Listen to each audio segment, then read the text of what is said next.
What's that? That's a swear jar. Every time someone swears, you put a quarter in it. Who gets the money? I don't know. We'll use it to buy something for the office, like a case of Bud Light or something. Fucking awesome.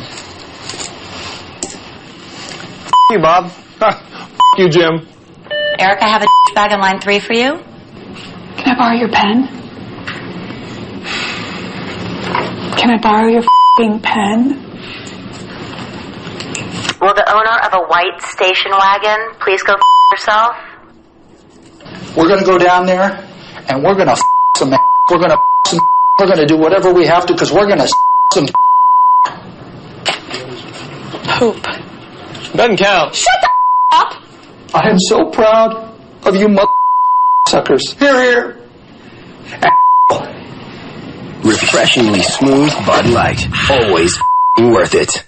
Hunter with 28 stolen bases. High fly ball, well tagged this time, and Junior going back to the track. The wall makes the leap and makes the catch. Amazing catch by Junior as he takes a home run away from Luis Gonzalez. My, oh my! Perfect timing, and Junior receiving a standing ovation here. And you know what? Tiger fans, what a marvelous catch by Junior.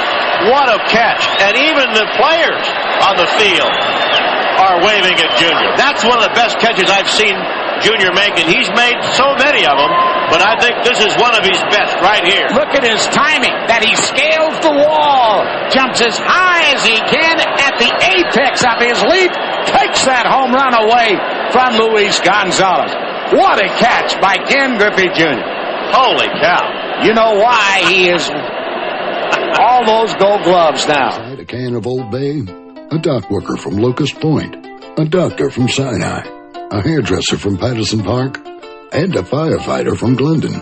There's a 4th grader from Friendship Academy, and a lacrosse star for Boys Latin, a Catholic priest, and an Orthodox rabbi, a grandma from Dundalk, and a drummer from Hamilton. What's inside a can of Old Bay? You are. Old Bay. For 75 years, it's been the can that connects us. See if Emerald's going here with nobody down. Nope. And that ball is belted. That may be in the upper deck. Fly away, way over the Hard Rock Cafe. My, oh my, what a shot by Junior. The Mariners get 3 more, and you can hear the buzz here at the Kingdome. A mammoth home run by Ken Griffey Jr., and both of them tonight have been tape measure jobs. Boy, is he out of his slump, and this crowd still just a buzz about that. That's above the sign, above the Hard Rock Cafe. Another look at it, and it was out and over the plate, and you talk about timing. I tell you what, you saw the reaction of Junior. How about the reaction of Carrera? Did he know it was gone? Wow!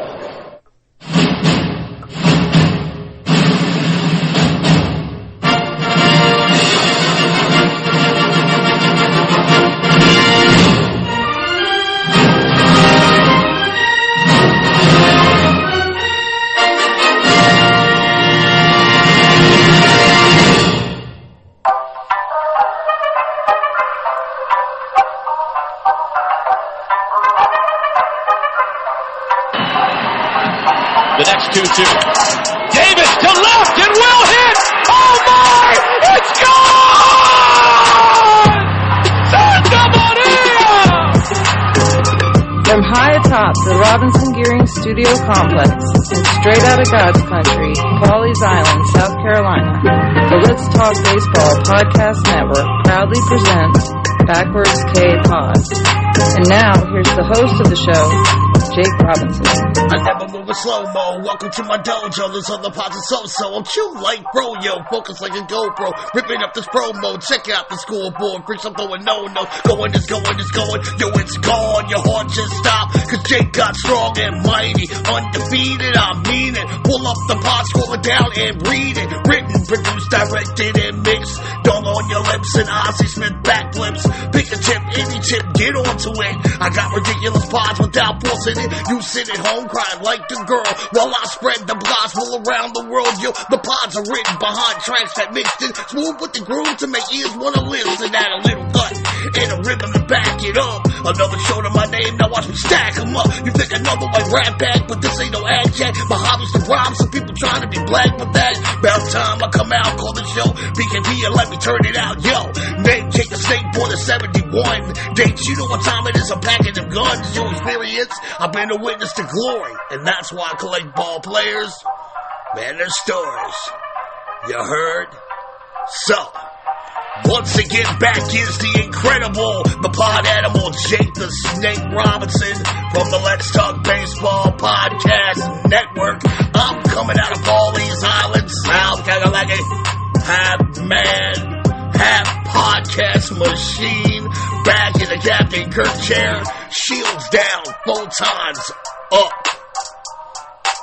Prepare to engage on this week's digital audio program that I call Backwards K-Pod, where we collect ball players and their stories. What's cracking, seamheads? What's Gucci? Welcome back to church, you filthy sinners. It's your good pontiff of the seams with my choir of baseball angels, here to preach the gospel of baseball to the believers, as well as those heathen non-believers alike. Hello, everybody. It's your boy, Reverend Snake. I got your hook up. Holler if you hear me. And thank you for stopping by this week's show 124, week 4 of the 2024 MLB Spring Training.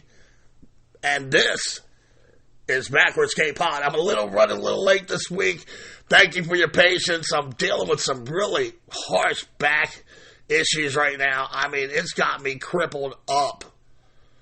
But welcome in, Backwards K-Pod. Thank you for your patience. A place where I have detailed close to 250 years of baseball history. From George Washington playing rounders with his aide-de-camp at Valley Forge before crossing the Delaware River to kick some Hessian ass, all the way up to Shohei Ohtani, the now highest paid team sport athlete in the world. And with those bookends laid out, I have spent the last 2 years filling in all of the data and the stories in between about the players, the characters, the stadiums, the pop culture that have made an indelible and profound impact on our baseball psyche as fellow seamheads. And this week, we have one that I've been personally chomping at the bit to dig into, and that is the amazing Ken Griffey Jr. We got more ground to cover this week than Robbie Alomar playing second base at Kingdome. So if I can clear this platform here at Terrapin Station of you remaining stragglers, get you loaded up on our BKB time travel choo-choo, we can get this week's adventure underway. As I look to the west of Terrapin, I see our beautifully manicured ball field looking like something out of a Norman Rockwell painting. The pitcher has completed his warm-up tosses. That catcher has thrown out a second. The umpire has called play ball, and that's good enough for me. I'm calling all aboard. And I will have my felonious feline of a co-host, Charlie Guns, and the conductor of this time-bending choo-choo, set this week's time and destination for November 21st, 1969, Denora, Pennsylvania, where the beginnings of this legend begin. So, hurry, step right up, get in where you fit in. We got plenty of open lounges and private rooms aboard our technological marvel of a train. Take off your shoes, open your kimonos, ladies, rip off those bras, let the girls hang, get yourself real comfortable, because we don't judge here. And as Gunner picks up enough quantum speed to hit 1.6 gigahertz of radio frequency on our spectrum analyzer, a basic necessity to bend time and space, as well as create these anomalic wormholes to travel through on our way to Denora, Pennsylvania, 1967. Let me start by saying, as someone who watched Junior arrive on the scene as a 19-year-old phenom and then develop into one of the all-time great ball players, was such a joy. And in many ways, he really reinvigorated my love for the game in a lot of different ways, and I'm going to go through them today. When Junior came up in 1989, my beloved Orioles, they had hit hard lean times just 6 years after winning the World Series in 1983. And now in 1989 would be an amazing year for my Birds, but going into that season, much of the luster and the shine had evaporated on the 20 years of pennant chases and consistency by my team. And they were god-awful. And even though I was still going to games, it was becoming harder and harder to stay engaged. I was kind of losing my passion for baseball, and I began to really love college hoops and the NBA at this time. But there was one team that was even more beleaguered and downtrodden than my boys, and that was the Seattle Mariners. They hadn't even had an above 500 record in their then 12-year history. In fact, truth be told, of all the baseball games I saw at Memorial Stadium before 1989, I had never paid money to go see the O's versus Mariners. During the mid-'80s, I'd rather have ass warts than watch those two pathetic-ass teams play. But I can remember saying to my Uncle David, 1989, on my grandmother's front porch, have you seen this Griffey kid? He looks pretty good. He's got a beautiful swing. And I know this sounds crazy, but let's go watch the O's and M's on this homestand coming up. And you have to understand, this is Gen X time in history. There is no MLB network, no internet, no MLB pipeline, no podcast shows following prospects. Back then, it was a much different pre-World Wide Web animal. You generally didn't hear about prospects unless they were these can't miss or blue chip bonus babies, or if you lived in a minor league town. And to top it off, the information on these guys was hardly reliable at this time. You'd hear all the time about can't miss dudes who were total mops. And I'd always think to myself, how did this guy get so hyped up? They come out hot like Kevin Moss, and then they would dissipate into a hot fart vapor. And that's why I laugh when boomer mentality dudes call us nerds. I wear that like a badge of honor. The truth is that the prospects of today are vastly more successful than the 20th century rookie. I mean, these kids come up nowadays are much more prepared. They're better evaluated and developed than any other era in baseball history. And it's become, a fact that has basically happened because of the evolution of metrics and the all-round unbiased data that it provides. But anyway, I digress. I can feel myself going off the rails a little bit here. So me and my Uncle David decide, what the hell, let's go see the hype up close and check this Ken Griffey Jr. kid out. So we go to Old Memorial Stadium, and the Mariners are taking batting practice, and right off the rip, Junior just stands out. He's jacking shots into the right field stands. He's bagging them off the wall from left and left center, and he's got his hat on backwards. He didn't have that classic Junior upright stance yet with the swivel and his chin resting on his shoulder. He didn't have that yet, but man, that swing, it looks like Will Clark. In the game, he hits 2 doubles. He made a diving running catch coming in on a dying quail out in center field off the bat of Joe Orsolak. And after that catch, I remember just staring at him and telling my uncle, this kid is the real deal. Ken Griffey's kid is a little badass. Who is this guy? And I'm sitting behind the Mariners dugout. I see Harold Reynolds say something to him as he's running in from center field, and he flashes that 1,000-watt Magic Johnson smile, and I kept thinking, this kid makes playing baseball look really fucking cool. And from that day on, I was obsessed with all things Griffey. My love and passion was reinvigorated. And back then, we used to use these things called newspapers, and they had those all-important box scores every day, just waiting for me to consume. So every morning, eating breakfast, I'd look at the Orioles box scores and then Seattle. And within a few years of this, it became obvious to me that when it's all said and done, Ken Griffey Jr.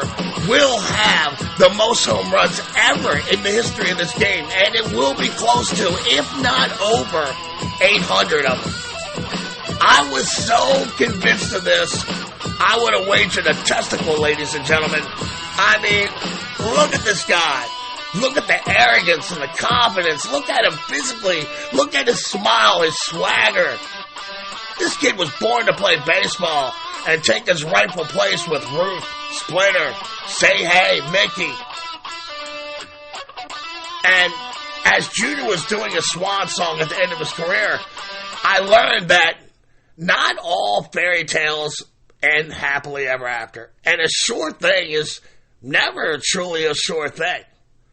While the honor of having the sweetest swing in the history of the game is purely anecdotal and a subjective one, there are very few who would disagree that Junior was one of, if not, the smoothest swinger ever blessed upon a mere mortal by the baseball gods. I mean, I've seen some beautiful swings in my lifetime. Will Clark, Rafael Palmeiro, Ichiro, Carew. But none of them could touch Griffey's swing. He was a natural and a genetic makeup that was just blessed. He's coupled that with his youthful enthusiasm, and it ignited the city of Seattle and the Pacific Northwest region's passion for baseball. Behind the center field wall of T-Mobile Park, there are two special bricks that were laid down when the stadium opened in 1999. The brick on the left reads, Trey and Taryn Griffey, and the brick on the right reads, the house their father built. Unfortunately, it wouldn't be long after the mortar dried on that Junior would leave Seattle for what he believed would be a storybook return to his hometown of Cincinnati. But frequent trips to the DL would derail the talents in the course of a career that was surely destined to see him recognized as one of, if not, the greatest center fielder who ever lived. And with each trip to the disabled list, the carefree, youthful attitude became jaded just a little bit more. And even though this storybook ending had an almost tragic ending with twisting, unexpected plot lines, it is still gratifying to marvel at what it was, instead of giving into the temptation of contemplating what it could have been. And given the fact that, as far as anyone can tell, Junior did it the right way, during an era when many of the most powerful sluggers in the game were physically enhanced, Griffey is beyond reproach, and it would be disturbingly shocking if news to the contrary was ever revealed. His effortless home run swings, with that beautiful follow-through at the end, dazzling center field catches. And even when he did his home run trot, he looked like a baseball cyborg programmed to obliterate opposing pitchers. And of course, that amazing smile that could light up a ballpark on an August night. A smile that powered Generation X into a whole new realm of baseball fandom. And let's not forget his appeal on the black fan base of the Gen Xers, who were, like myself, beginning to feel alienated from the game as the NBA and NFL continued to grow going into the 90s. Junior was someone we could rally around as one of our own. And very few can dispute that Ken Griffey Jr. almost single-handedly saved the baseball life of the franchise in Seattle. And here we are, freaks, tearing through that last dimensional wormhole, arriving in Denora, Pennsylvania, November 21st, 1969, for the birth of George Kenneth Griffey Jr., a kid who was truly born to do one thing in life, and that's play baseball. He is the son of George Kenneth Sr. and his mother Alberta, to whom everyone calls Birdie. And talk about freaky coincidences.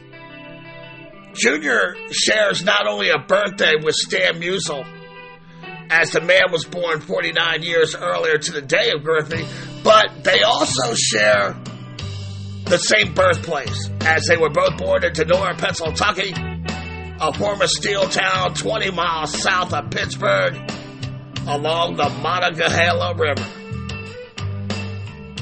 Kenny was the oldest of three siblings. His brother Craig was born 18 months later, and his sister Letitia 2 years after Craig.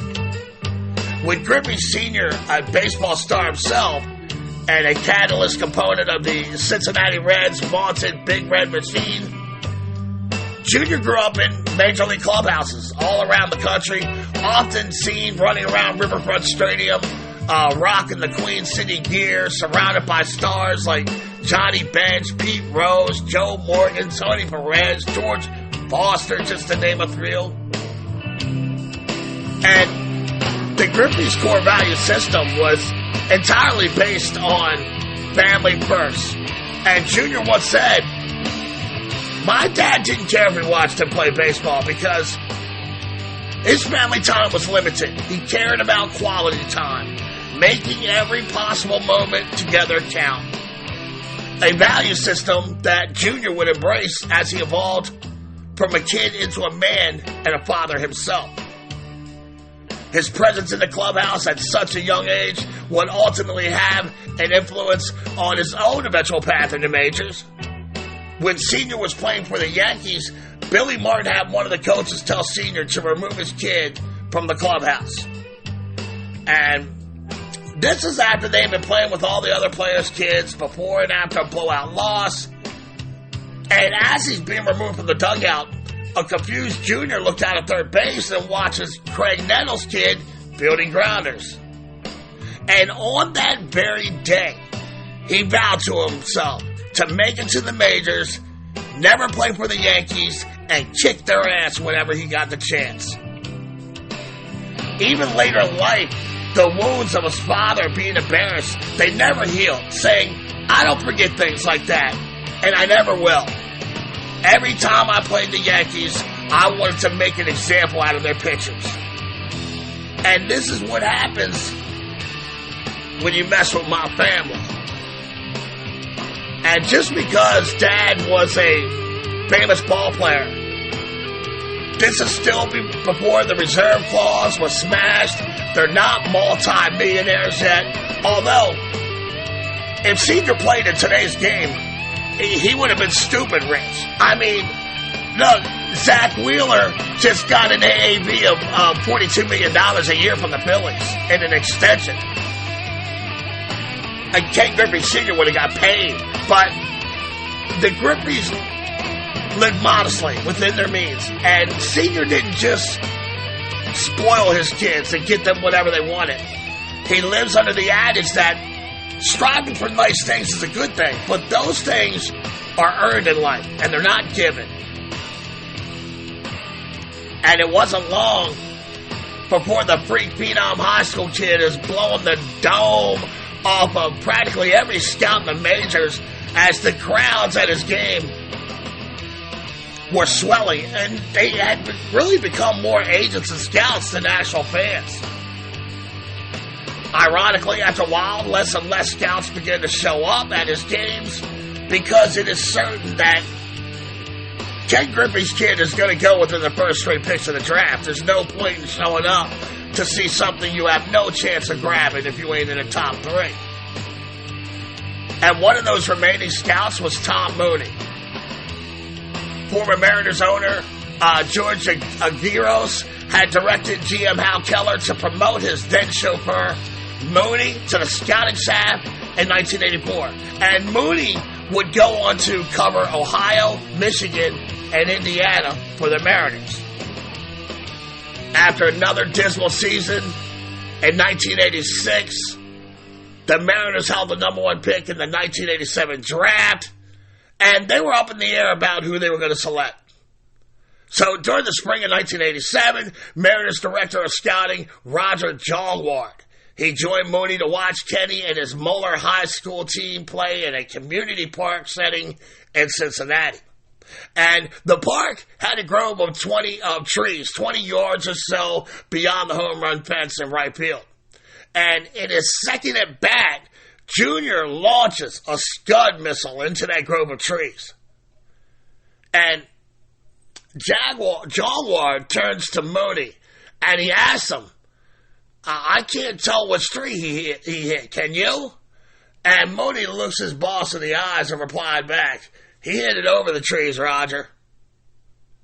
While Jongward and Mooney were emphatic in their desire to go all in on Junior, Mariners ownership was a little hesitant, which just proves that the inexact science of drafting baseball players is so difficult. When we see Griffey in our baseball third eye at his all-time heights as a player, we see a near-perfect player. But coming out of high school, most of these prospects are a shot in the dark. It's especially at number one overall. You don't want to fuck that up. So, with the first pick of the 1986 MLB draft, the Mariners select high schooler Pat Lennon, who was basically flopping his way through the minors like a flounder out of water. With his type A personality and the desire to impress his father, it was important to Junior to be selected number one overall. But Kenny would fail an MLB equivalent Wonderlic test, which anecdotally measures a prospect's behavior and character, and it's used to forecast his future decision-making. He not only failed the psychological profile test, it is among the worst grades the Mariners have still ever seen. But like I said, Griffey wants number one. So Tom Mooney administers the test one more time, and Griffey finishes with an average result. More importantly than the test results, Mooney paid close attention to how Junior interacted with his mother, sister, brother, grandmother, and friends. And he came away impressed, declaring Junior was just like any other kid his age. And he is determined to push the kid on the Mariners. Slowly but surely, his endorsement trickles up the franchise streams and into the front office, where George Aguirre is still skeptical, but he agrees to give it a shot. So Griffey agrees to sign for a mere $160,000. That's not even $500K today in 2024 for the number one pick. His agent, Brian Goldberg, who is not thrilled with the contract. He tells Junior that he is more likely leaving tens of thousands of dollars on the table with his first pro deal. And the confident Griffey responds back, I'll make that up later. I want that number one pick. In spite of his bright future, Griffey was dealing with turmoil in his late teenage years. He felt like everyone was always so goddamn angry and yelling at him. He'd go to play baseball. People were yelling at him. He'd go home. More fucking grief. It was having an impact on him psychologically. He himself was becoming an angry brood. In 1987, while playing for the short season Class A Bellingham Mariners, Junior gets into an altercation with the bus driver's teenage sons. One allegedly hurled racial epithets at Junior, while the other threatened to shoot him. So when he returns home to Ohio that fall, he begins to regularly hang out all hours of the night, and his mother, as most mothers do, begins to worry about her son. And Senior decides to step in, and he decides it's time for Junior to pay rent or get his own crib. And Kenny reflects how confused and angry he had become, and he just wanted to hurt someone the way they were hurting him. In January of 1988, Griffey ingested 227 aspirin and wound up in intensive care in Mount Airy, Ohio. A frightened and angry Senior sits next to him by the hospital bed, staring at his son. And his mother, Birdie, of course, she's in distress, but she understands that Junior's source of primary conflict is with Senior. And she tells him to, she's staying out of it, and you two better work it out. And eventually Junior moves into his own condo, and while the arguments persisted between the father and the son, an increased understanding and respect was fostered between the two.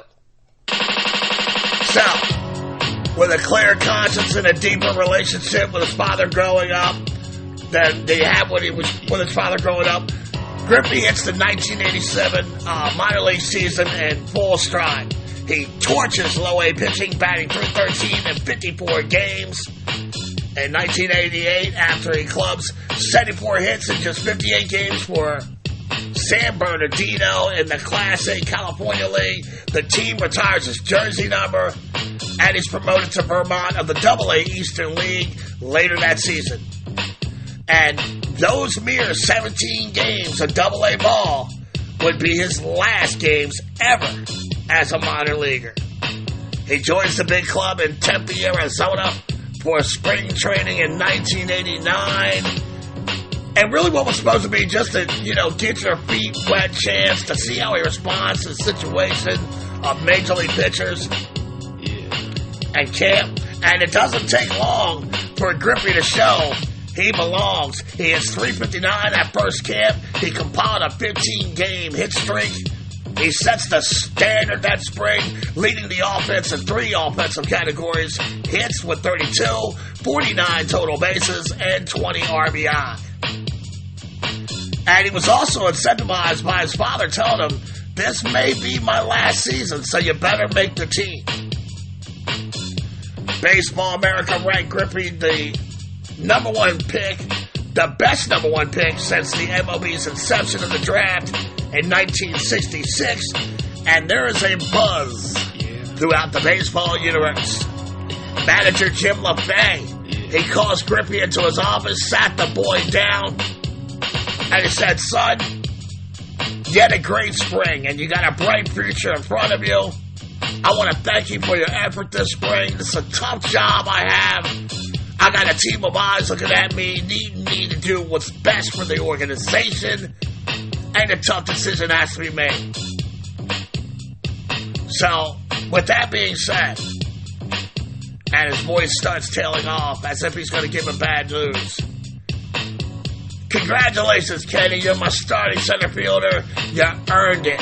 He extends his hand, and he shakes the surprised 19-year-old rookie's hand. And from day one of his promotion, the Bay and Junior's teams, they like to pull pranks on their precocious rookie. The M's had one last exhibition game that year in Las Vegas prior to the season opener versus Oakland. As Griffey walks into the clubhouse, there's a buzz among the boys. Someone yells out, we just made a move. We got Dale Murphy from the Braves. That's a huge piece, fellas.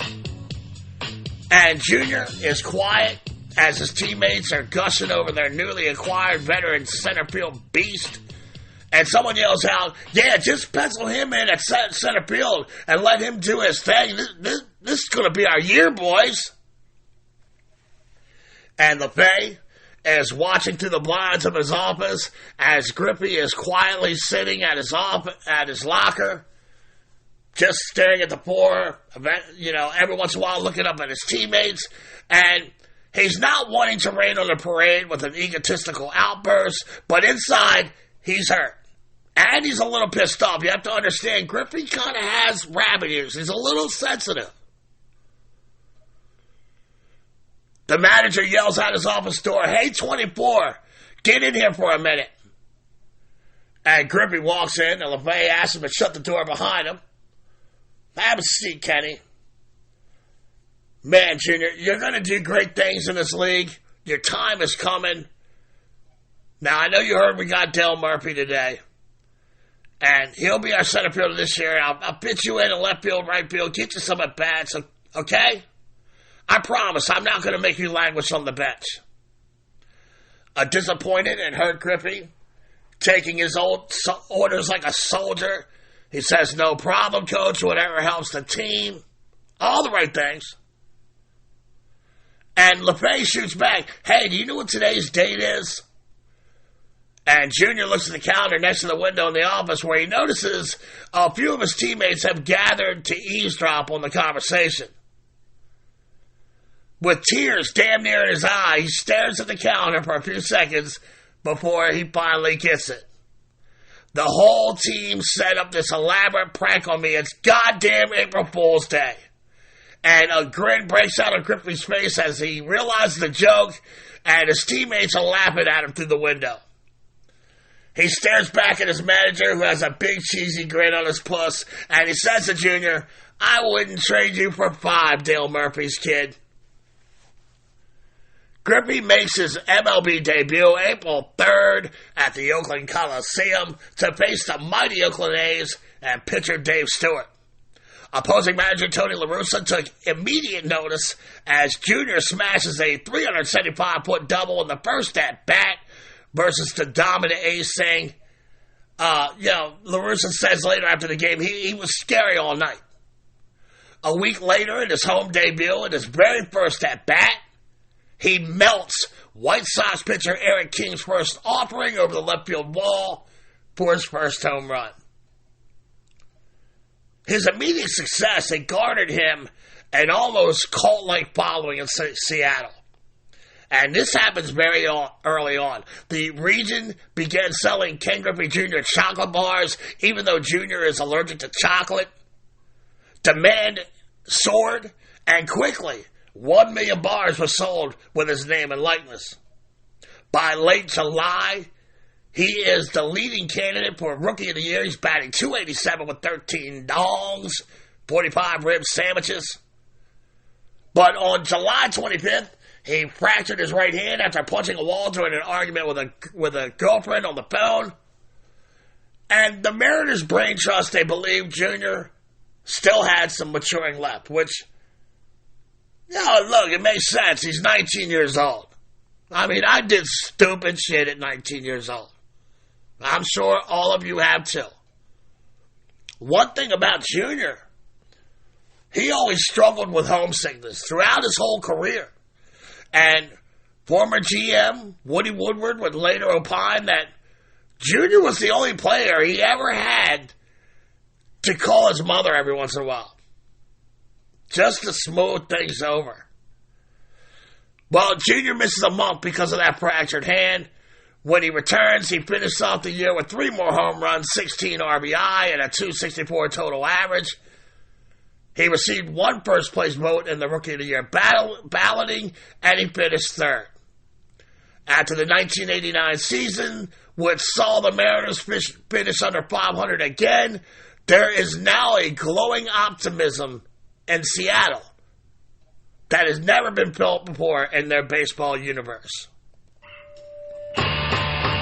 And as much as fans began to marvel amongst each other about that sweet Griffey swing and the glove work, it starts getting recognition on April 26, 1990 in Yankee Stadium on a nationally televised game, N versus Yanks.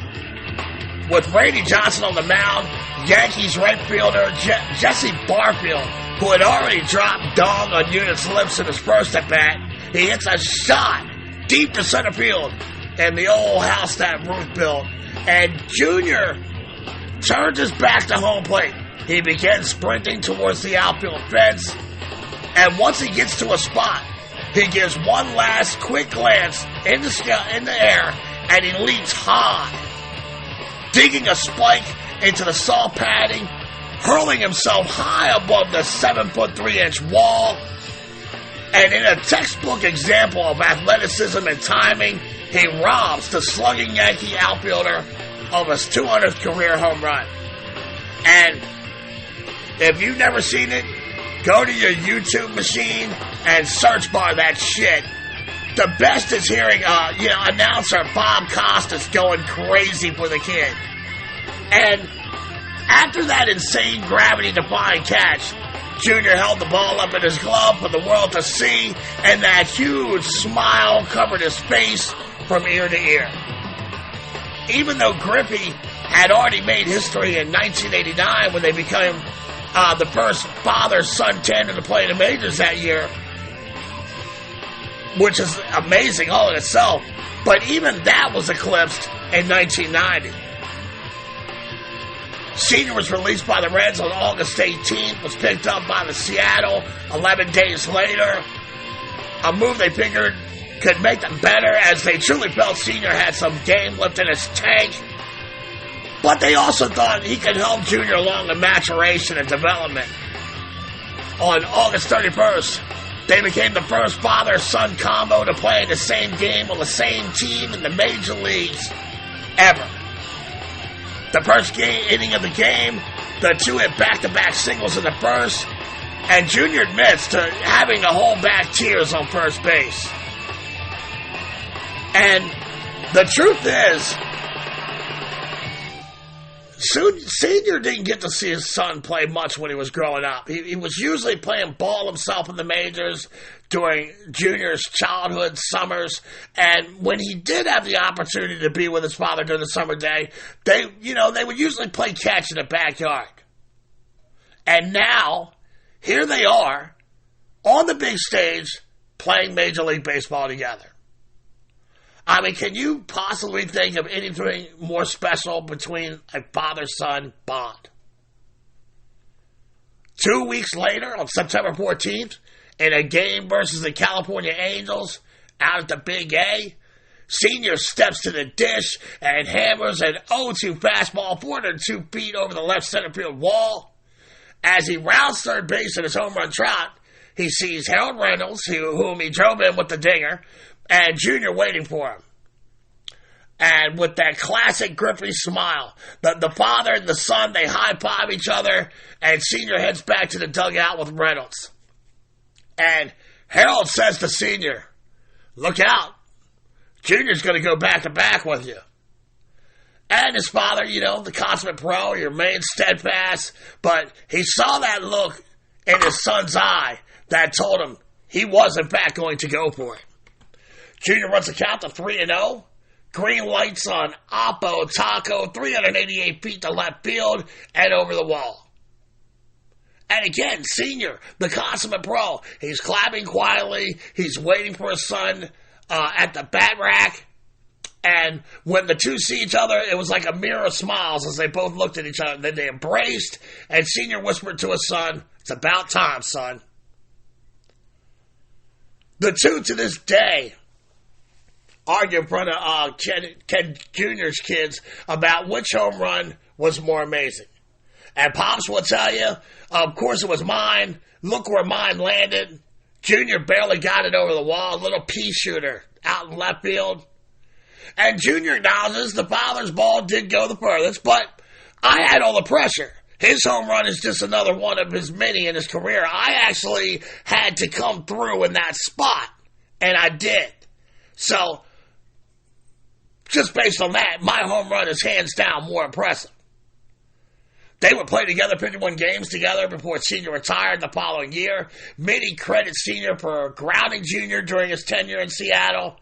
He toned down when his father joined the team. He went from this brash, outspoken kid to someone who was more respectful of elders, and he became a consummate pro himself. He wraps up the 90 season batting .300, blasting 23 home runs with 80 RBI. He's named to his first All-Star game, earned his first Gold Glove. In 91, he continues to impress. He's the top vote getter for the All-Star team. But he did come under some fire that season as he did kind of struggle with the high expectations and criticisms by the fans. And Seattle Times columnist Steve Kelly published an open letter to Jr. criticizing for not giving it his all. He accused Griffey of wanting to be a multi-millionaire instead of a Hall of Fame player, not running out ground balls, and taking a lackadaisical approach in the outfield.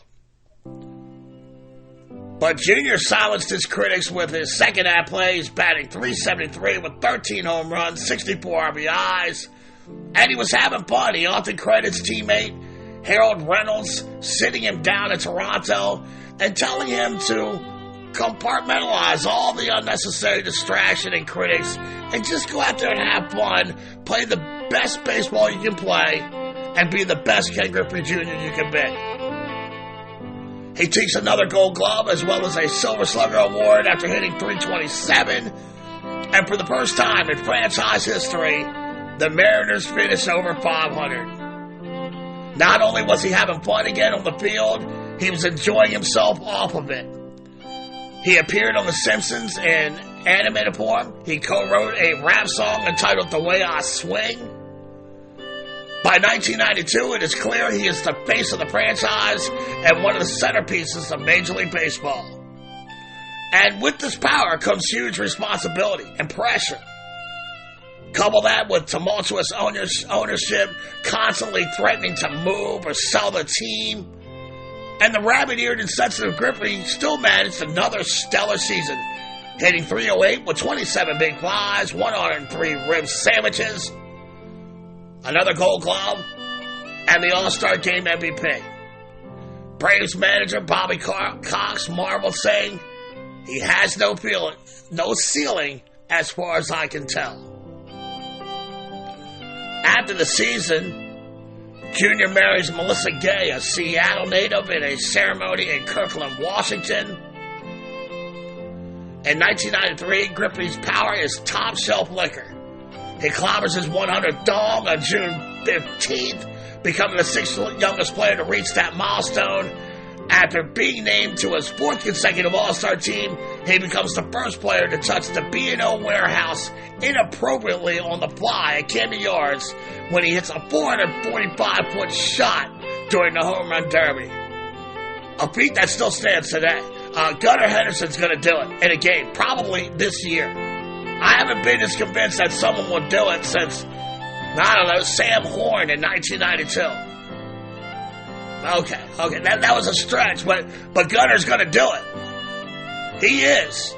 It's going to happen. But I digress. On July 28th, he tied the MLB record for consecutive home run games, home run 8 consecutive days. The last one a monster blast into the Kingdome third deck. He finishes the season leading the AL in total bases, 359. He won his second Silver Slugger Award, finishes 5th in MVP voting, and adds the 5th Golden Glove to his collection. In January of 1994, we are seeing the maturation of a kid, as Kenny and Melissa have their first child, a boy named Trey Kenneth Griffey.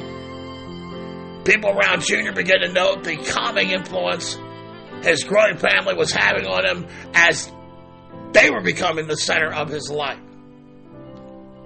His power stroke continues in 1994. He clubbed his 30th home run into the Kauffman Stadium fountains on June 17th, tying the Babe's record for blast before July 1st, and he's named to his 5th consecutive All-Star game.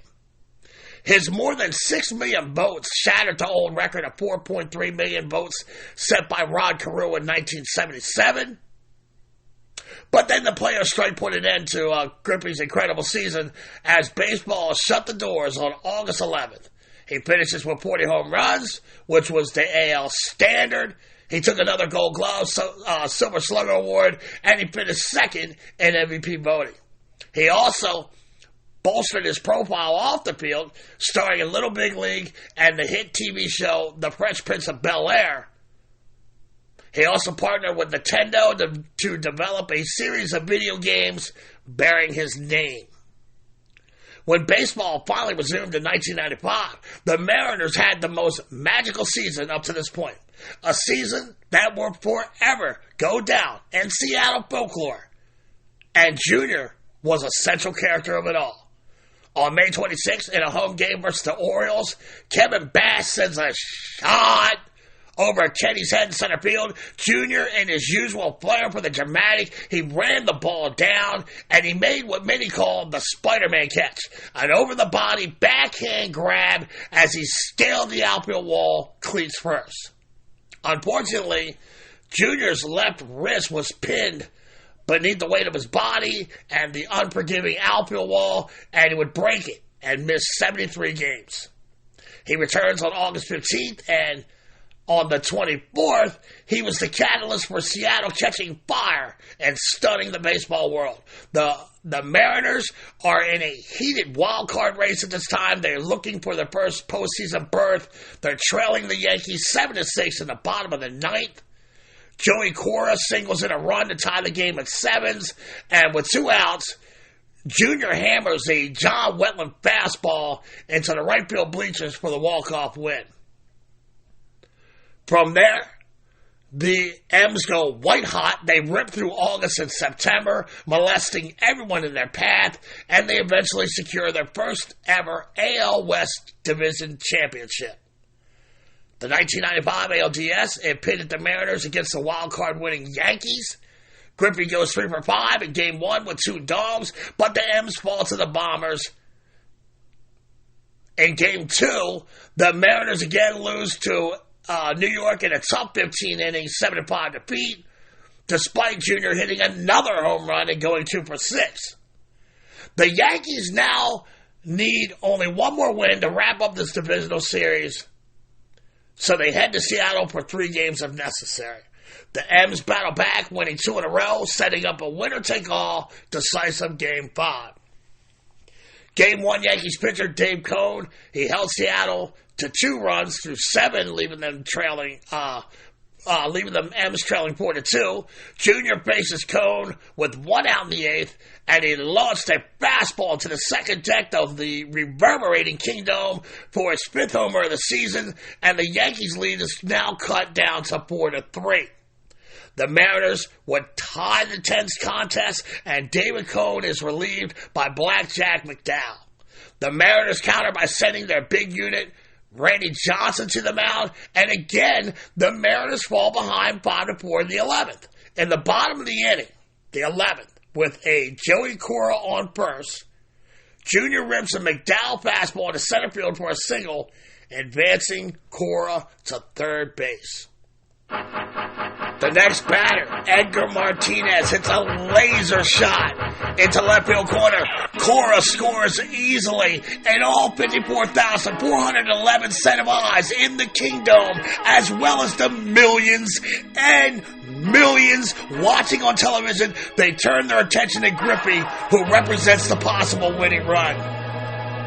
And Junior had already played this out in his head when he was on first base, anticipating his next move, how this was all going to play out. He figures Edgar can spray, the Yankees are playing him straight up, with left fielder Gerald Williams slightly shaded to center field. If he goes right center field, I might be able to score, but I'm probably going to end up on third. If he hits in the left center field, Bernie or Gerald are going to get there quick. I might have to hold at second base.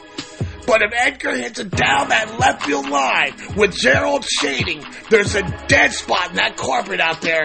That ball's going to die, and I'm going to score.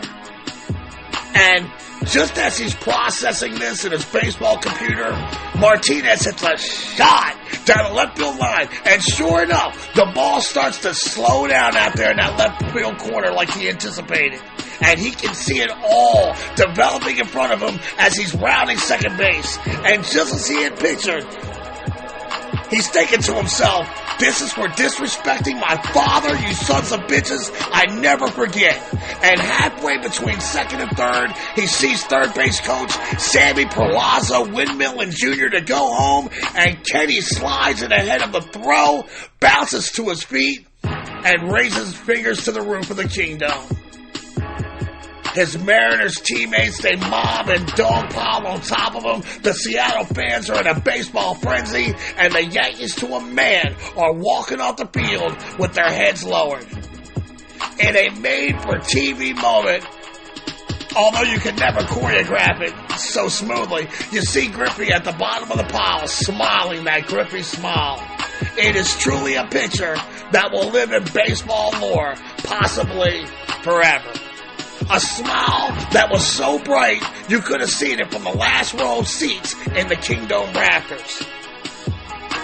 The M's would fall to the eventual AL champion Tribe in the ALCS, but it is an image that will stand the test of time, etched into Mariners fans' memories as that quintessential moment of Seattle baseball. During the offseason, the happiness continues as Melissa and Kenny add a daughter to the family, Taryn Kennedy. On January 31st, 1996, Junior becomes the highest paid player in the history of the game when he signs a 4-year, $34 million deal. $34 million in 1996 worth around $67 million today in the 2024 economy. So you're talking about $19 million a year today, which, all things considered is a freaking Dollar Tree bargain if you ask me. He hits his 200th home run on May 21st at just 26 years old. He enjoyed a huge game against the Yankees on May 24th, hitting 3 home runs, scoring 5 runs, driving in 6. He finished the 1996 season 4th in MVP voting, was selected to a 7th All-Star game, won his 7th Gold Glove, his 4th Silver Slugger Award, and Nike begins promoting Griffey as a 1996 presidential candidate when the ubiquitous Griffey is seen in a 96 commercial that starts to air on television that year. In 97, construction begins on the new Mariners ballpark. And before ground had been broken, it was being built as the house that Griffey built.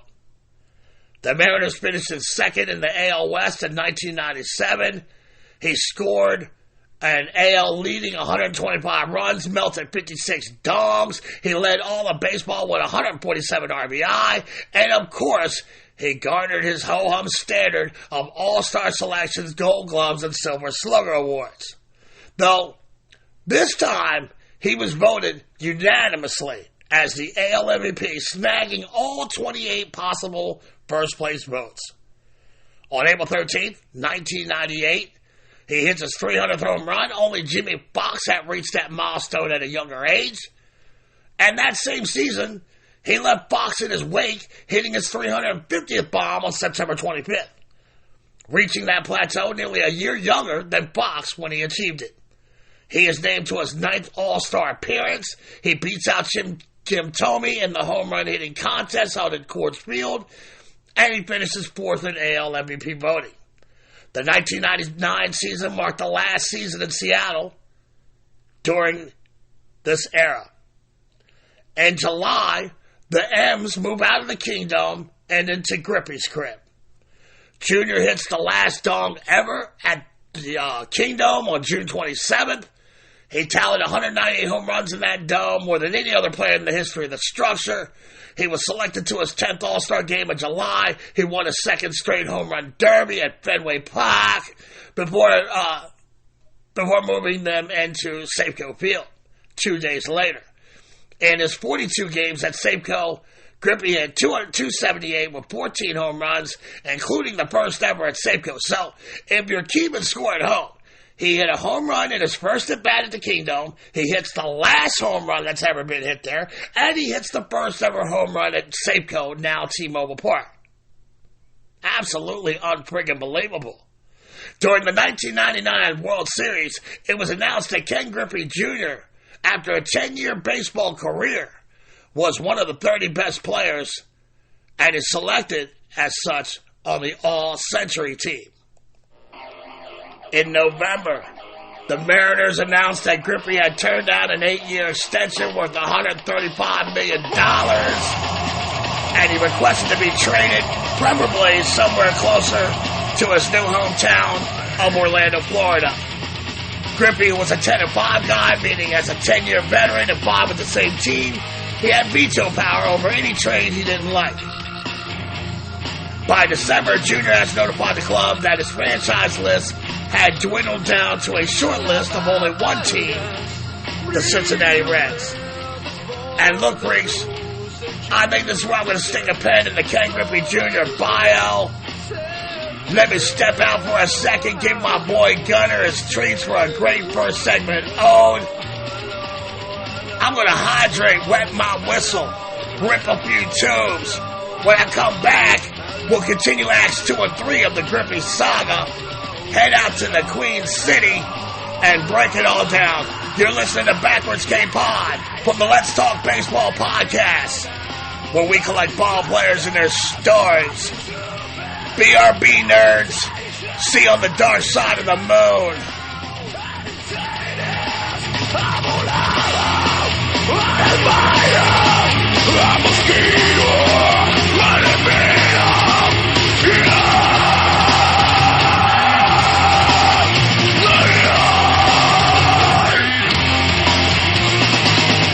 This game is for you, the fan. You want the action to flow, the bat on the ball and carrying on the base paths. This is the game we all want to see. Get the ball, pitch the ball, keep the defense on their toes. Field like Ozzy, run like Ricky. So get that shift out of here. Free up the players to put on a show. It's the best game in the world. Now it's even better. Come to me in spring training and said that I would have 3 hitters with 100 RBIs and 1 with 96, and none of them would be Ken Griffey Jr. I'd have thought you were crazy. He couldn't get there because of the injury that kept him out of those 73 games. Rips it deep! Goodbye home run hitting the facade of the upper deck at Yankee Stadium. And it is a 2-1 Yankee lead.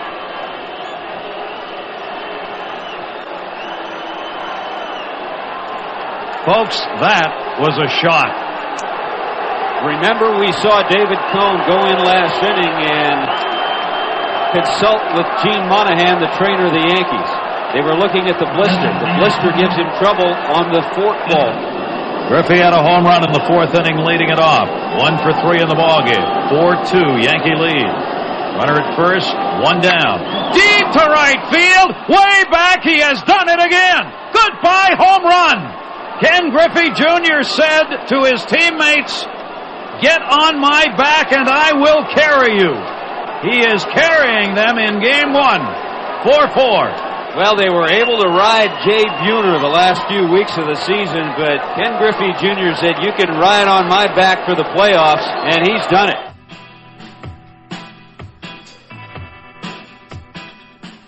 Howdy, y'all. This is Big Tex Gage Geena, executive producer of Backwards K-Pod. In Texas, we do everything big. After football and golf, there's probably nothing I love more than going fishing and enjoying a good crawfish boil. The only thing I dislike about going fishing is the lingering odor it can leave on your hands afterwards. Well, the Fish and Hand Cleaner is an all-natural liquid soap perfect for overpowering fish and bait odors from your hands. I can't tell you how many times I've eaten steamed crabs, lobster, shrimp, crawfish, and then washed my hands with regular soap, only to touch my eyes half hour later, and my face begins to melt off due to the damn Cajun Old Bay spices. Well, we also have a hand cleaner specifically formulated to use after eating shellfish and other seafoods. Perfect for cleaning spicy, smelly hands after a Texas-sized seafood feast. In these cases, don't settle for anything less than our crawfish hand cleaner, our crab hand cleaner, or the fish and hand cleaner. An ingenious trifecta of natural hand soaps developed and owned by a disabled Navy veteran.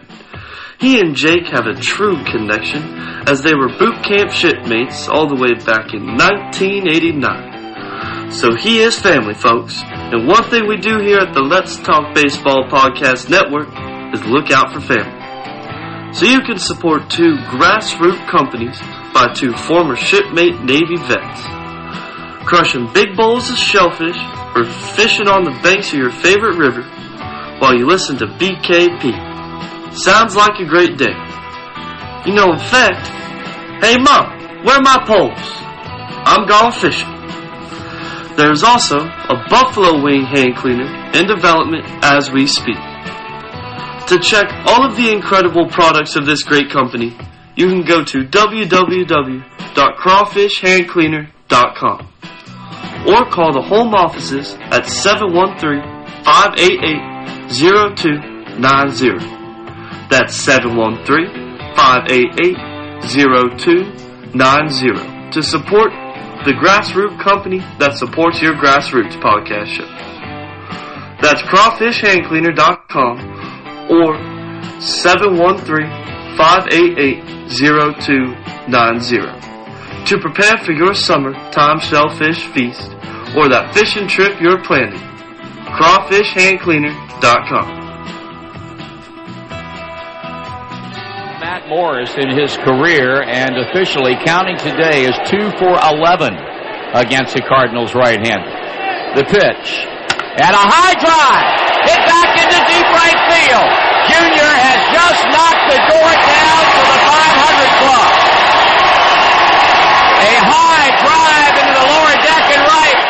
Number 30 touches them all, and boy, what a Father's Day gift for Seaman. The dugout empties as he rounds third, getting the glad hand from Mark Berry. Greeted at home plate by Adam Dunn. Now Jason LaRue, followed by Sean Casey. And each of them will get a piece of Ken Griffey Jr. before he gets back into the dugout, getting his 500th home run to right field. Leading off this sixth inning, and last but not least, manager Dave Miley. And now Junior running down toward the area where his mom and dad sit, and he is there with his father for a big Father's Day hug. What a scene this is here at Busch Stadium in St. Louis. Looking for his youngsters, and Trey, his oldest, comes up. They're all down there, his wife Melissa. What a scene. Junior doffs his helmet to the crowd, and what an ovation they give him here in St. Louis. Great baseball fans in this town, and it was quite a sight. A typical Junior home run, high and deep, and no doubt at all to right field. The 20th member of the 500th home run club. And the suspense and the waiting is finally over. Ken Griffey Jr., number 20 in that elite 500 home run club.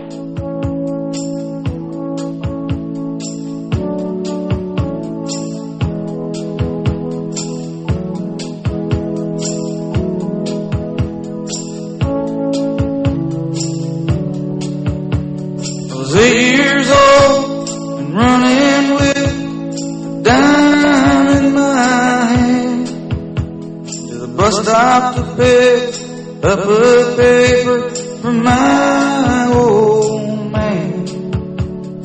Sit on his lap in that big old Buick, steers we drove through town. Tassel my hair, say son, take good look around. This is your hometown. This is your hometown. This is your hometown. This is your hometown. Okay, nerds. Welcome back to Backwards K-Pod, where we collect ball players and their stories. And before me and my boy Charlie Guns, we broke out for spots, we were talking about the one and only Ken Griffey Jr. The youth, the smile, the confidence, the arrogant swagger, a most disruptive force of nature on a diamond, if there ever was one. He became a major leaguer at the age of 19 for the Seattle Mariners, and he ushered in a new era of baseball in the 1990s. At his height, he is the face of Major League Baseball, making all-star appearances, winning home run derbies, Silver Slugger Awards, MVPs, Gold Gloves, and he is surely destined to rewrite the record books, even while playing in an era of physically enhanced sluggers. His story is a true life fairy tale up to this point. Even though he has yet to win a World Series, it is pretty much fait accompli that in 10 years, Junior is among the greatest who have ever played. And when it's all said and done, he may be the GOAT. But there is a major dilemma for Mariners loyalists. Griffey has a tendency to get homesick, and it was bad enough when he was younger. For a while, he had Senior in the clubhouse who grounded him.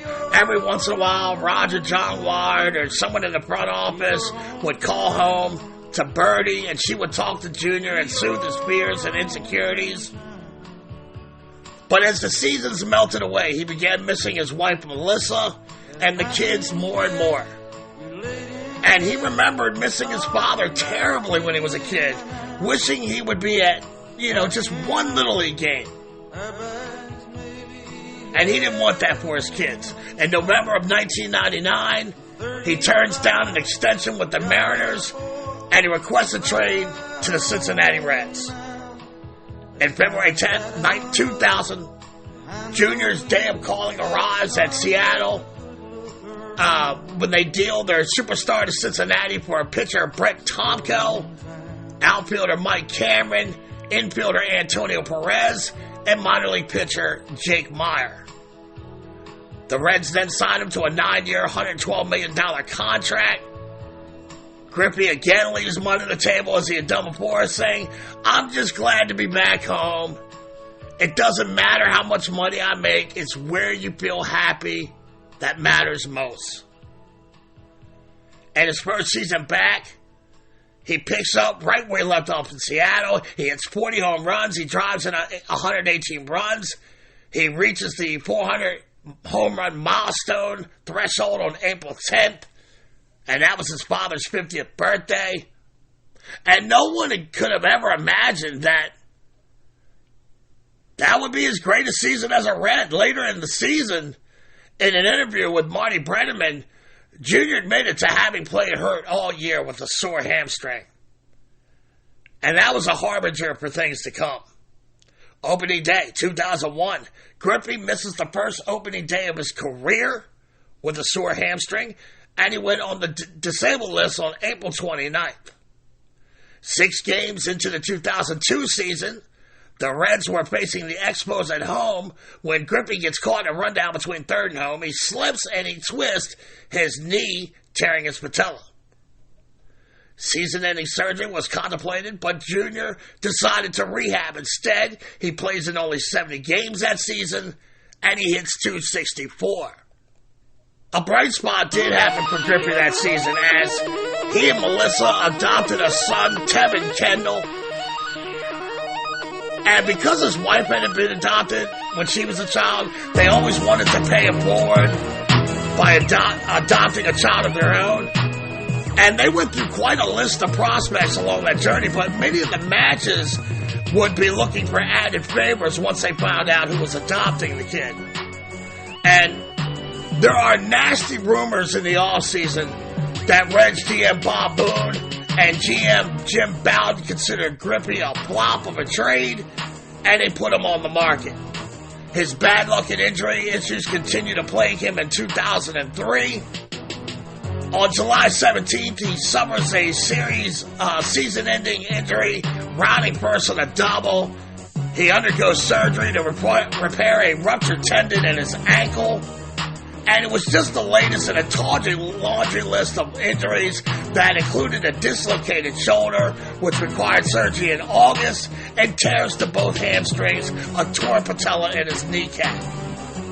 He returns in 2004, and on Father's Day, with both of his parents in attendance, he hits his 500th home run against Matt Morris of the St. Louis Cardinals in St. Louis.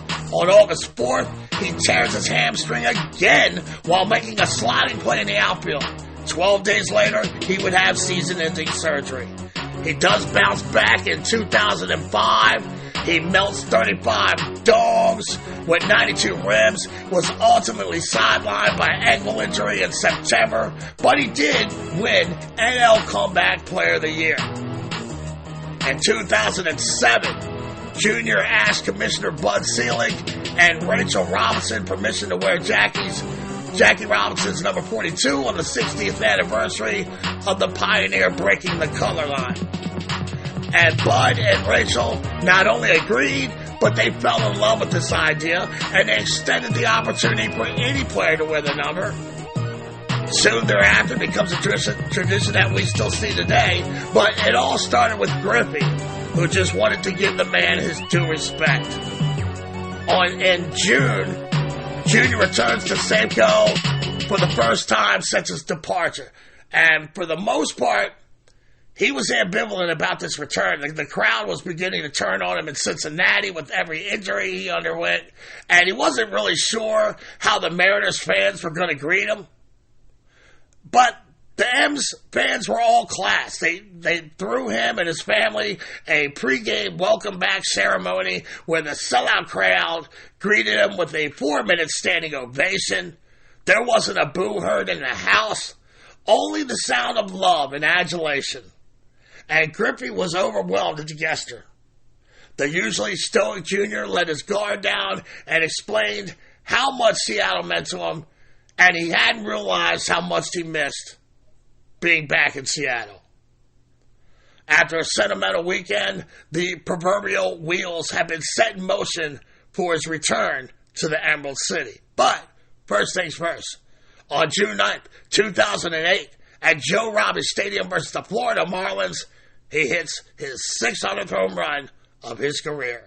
Back with a 3-1. Griffey swings. There it goes. Long fly ball, right field. It is a number 600 for Ken Griffey Jr. A no-doubter about halfway up in the lower deck and right. Ken Griffey Jr. circling the bases as they stand here at Dolphin Stadium. That's what they came to see here tonight, and from the moment it left the bat, absolutely no question where it was going to end up. So Ken Griffey Jr. ascends to a position that only 5 others have gone before him. Barry Bonds, Hank Aaron, Babe Ruth, Willie Mays, Sammy Sosa, and put Ken Griffey Jr. in that group right there of those who in the great history of this game of Major League Baseball have reached the 600 home run mark. On July 31st, Griffey is dealt to the Chicago White Sox with cash for pitcher Nick Massett and outfielder Danny Richard. The White Sox would make the post that year, in part due to a spectacular defensive play by Junior. September 30th, 2008, Game 163, a tiebreaker, winner takes all versus the Minnesota Twins at U.S. Cellular Field.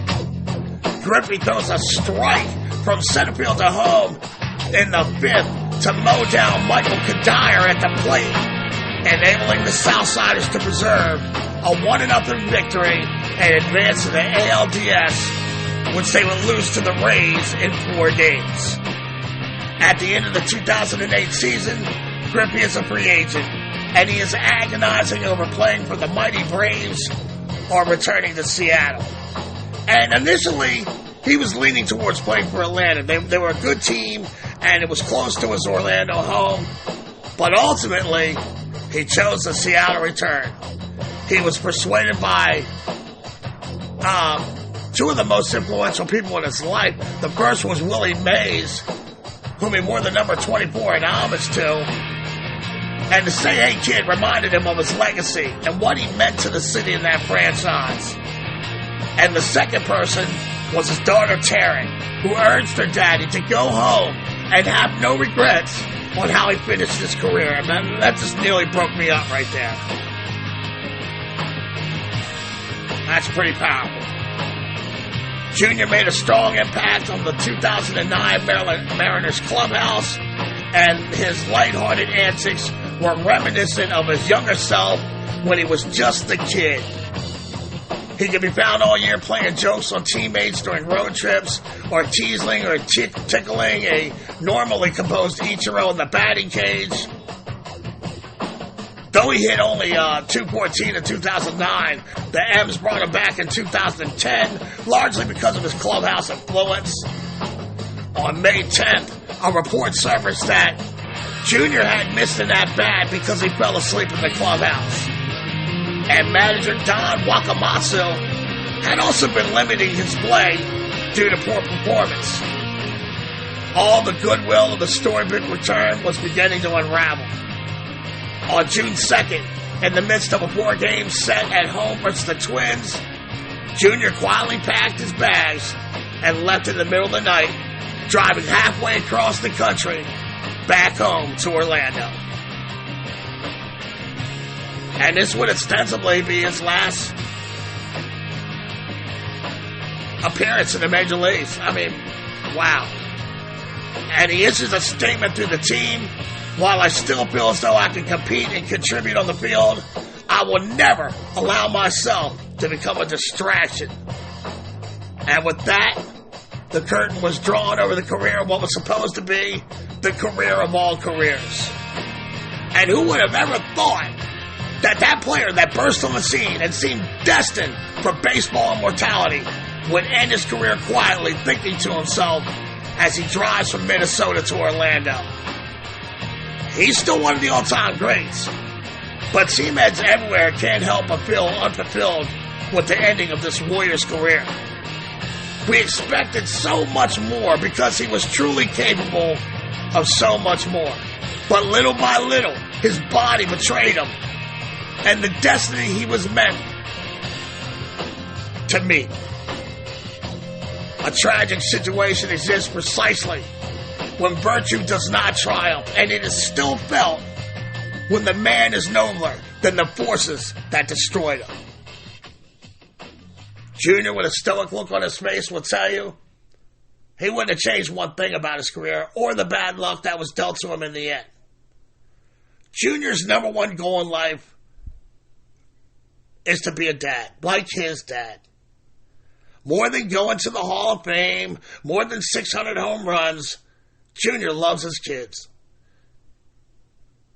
And freaks, I think that's where we're going to end it this week. I hope you enjoyed listening to Griffey's Life as much as I enjoyed the work it took to get it to you nerds. And I promise, I'll try to be even better next week. Please listen, rate, review, and share with your Seamhead buddies. And before I break out like a bad rash, let's take one final look at those, so lovely Ken Griffey Jr. stats that he left behind on his still impressive resume despite those last injury-plagued seasons. Okay, what do we got here? George Kenneth Griffey Jr., a.k.a. Ken Griffey Jr., a.k.a. The Kid. Born November 21st, 1969, in Denora, Pennsylvania. Drafted number 1 overall in the 1987 MLB Junior Amateur Draft out of Archbishop Moeller High School in Cincinnati, Ohio. On April 3rd, 1989, at the age of 19, he becomes the 15,575th player to join the MLB fraternity when he goes 1 for 3 in his debut versus Dave Stewart and the Oakland A's. 22-year baseball career with the Mariners, Reds, and White Sox.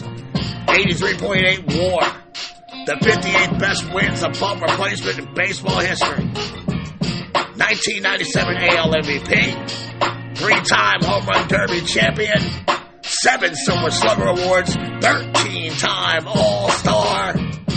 10 Gold Gloves. 1992 All-Star Game MVP. 2,671 games, 11,304 plate appearances, 1,662 runs, the 34th most in baseball history, 2,781 hits, 524 doubles, 38 triples, 630 home runs, the 7th most in the game's history, 1,836 RBI, 17th most ever. 184 stolen bases, 69 times caught, 1,312 walks, 1,779 strikeouts, 5,271 total bases, the 16th most ever in the history of the game. 285, 538, 907 slash line, a 907 OPS, and a 136 OPS plus. In 2016, he was named on 99.3% of the ballots casted by the Baseball Writers of America to gain inclusion into the National Baseball Hall of Fame in Cooperstown, New York. And even though he fell well short of the projections I had for Griffey his rookie year, his numbers are still very impressive nonetheless, even after the injury-plagued second half of his career, leaving all of us seamheads nerds to ponder what could have been. Ladies and gentlemen, boys and girls, seamheads of all ages, this is the story of the kid, Ken Griffey Jr.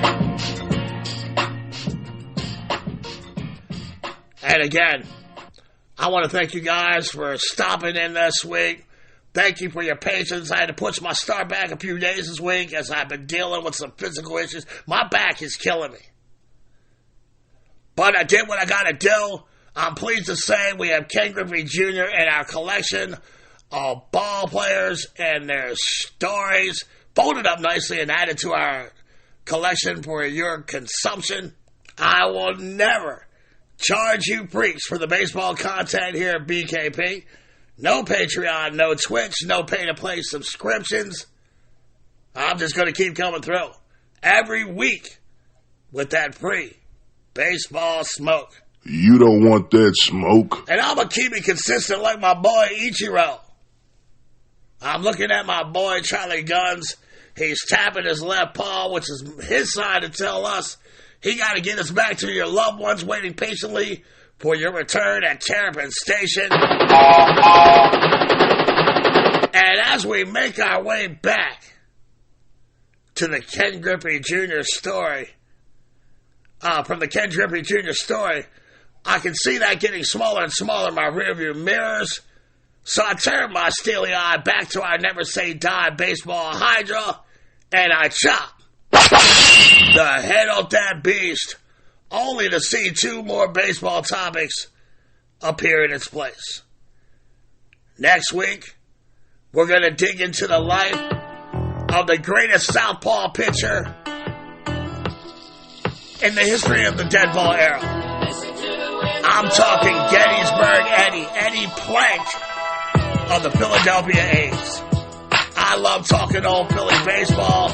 That show's dedicated to superfan Cecil Hackworth down in Florida. You're finally gonna get it, brother. But y'all know the deal. That's another story for another podcast here at Backwards K-Pod, where we collect ball players and their stories. Check us out on Twitter at back_K_podcast. Our YouTube and TikTok content can be found at Backwards K-Pod, or you can check me out on Facebook at the Let's Talk Baseball Podcast Network Facebook page. Come on in and join the chaos. Me and my boy Charlie Guns, we're throwing up our Gunnar Henderson, y'all. That's our number 2s. As in peace. See you next week with the great Eddie Plank. I love you guys. Thank you so much for helping me live my dream and create a legacy to leave behind for my kid and grandchildren. I'm going to go get some more treatment on my back, get some rest, and I'll be back next week with Gettysburg Eddie. See ya.